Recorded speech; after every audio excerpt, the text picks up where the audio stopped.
என் தமிழ் உறவுகள் அனைவருக்கும் வணக்கம். இப்ப இந்த பதிவு பார்த்தீங்கன்னா, இந்த கீர்த்தனா மேடம் இருக்காங்க இல்லையா? ஐயோ! என்னத்த சொல்றேன்னே தெரியலங்க. அவங்க என்ன ஒரு வேலை இல்லாம சும்மா போயிட்டு ஆய்வுன்னு போயிட்டு ரீல்ஸ் பண்ணி போட்டுட்டு இருக்காங்க. இந்த மாரி கேவலமான காரியத்த யாராவது பண்ணுவாங்களா?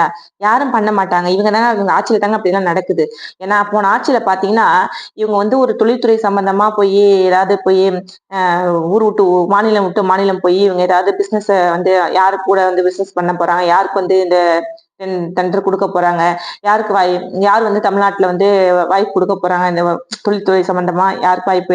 யாருக்கு வாய்ப்பு குடுக்க போறாங்க? அவங்க பேர் என்ன? அவங்க அட்ரஸ் என்ன? அவங்க ஊர் என்னன்னு அப்படியே வந்து மைக் புடிச்சு போய் கேள்வியா கேட்டுருந்தாங்கன்னு வச்சுக்கங்களேன், இன்னைக்கு மக்கள் வந்து இந்த அளவுக்கு வந்து ஏழை நாடா நம்ம நாடு இருக்காது. நம்ம தலையில எல்லாம் 1,00,000க்கு மேல கடன் வச்சுட்டு போயிருக்க மாட்டாரு. இவங்களெல்லாம் கேள்வி கேட்க ஆள் இப்ப கேள்வி கேட்கறாங்க இல்லையா? அந்த மாரி கேள்வி அப்ப கேட்டிருந்தாங்கன்னு வச்சுக்கங்களேன், நிக்க வச்சு, அப்ப வந்து இவங்களுக்கு தெரிஞ்சிருக்கும். இவங்க பண்ணதெல்லாம் என்ன பண்ணாங்க? ஏது பண்ணாங்கன்னு தெரியாது. ஆனா இவங்க வந்து இப்ப தாவேக்கா ஆட்சியில் நடக்கிற அமைச்சர்களாகட்டும், யார் இது பண்ணாலும் வந்து கேள்வி மைக் பிடிச்சிட்டு போய் கேள்வி கேட்பாங்க. அந்த ஊடகங்கள் இருக்கு பார்த்தீங்களா? அப்படிதான் ஒரு நல்ல மனுஷன போட்டு சாவடிச்சுட்டாங்க. என்ன அவர் காரையே துப்பிட்டு போயிட்டாரு ஏர்போர்ட்ல வச்சு. சரி அத நான் பேச விடல. ஒரு 4 வார்த்தை தமிழ் வழி கல்வி படிக்கிற பிள்ளைங்க, ஆங்கிலம் படிக்கணும்னு நினைக்கிறதுல என்னங்க தப்பு இருக்கு? அ பிள்ளைங்க ஆங்கிலம் தெரியாம எங்கெங்கெல்லாம் தமிழ் வழி கல்வி படிச்ச பிள்ளைங்க ஒரு இன்டர்வியூல 4 வார்த்தை இங்கிலீஷ்ல பேச தடுமாறுதுங்க. அவங்களுக்கு தான் தெரியும் அந்த கஷ்டம். அவங்க என்ன தப்பா கேட்டாங்க? ஒரு 4 வார்த்தை இங்கிலீஷ்ல வந்து கேள்வி கேட்டாங்க. அதுக்கு பதில் தெரியல.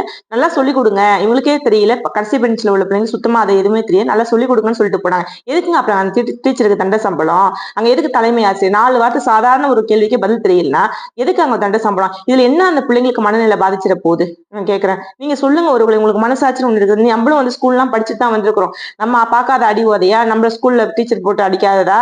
நம்மள வந்து நம்ம பார்க்காத அசிங்கமா? இது என்ன அசிங்கம் வந்துற போகுது? இவங்க என்னன்னா, இந்த இத்தன நாளா தரமில்லாத கல்விய குடுத்தது இவங்க. இவங்கள காரி இந்த உலகமே பார்த்து துப்பிடும் இல்லையா? அதனால பயந்துகிட்டு, கதறிக்கிட்டு சாவுதுங்க. அந்த அம்மா எதுவும் தப்பாலாம் கேட்கல. அவங்க அதுக்கு முன்னாடி போய் சத்துணவு கூடத்த போய் பார்த்துருக்காங்க.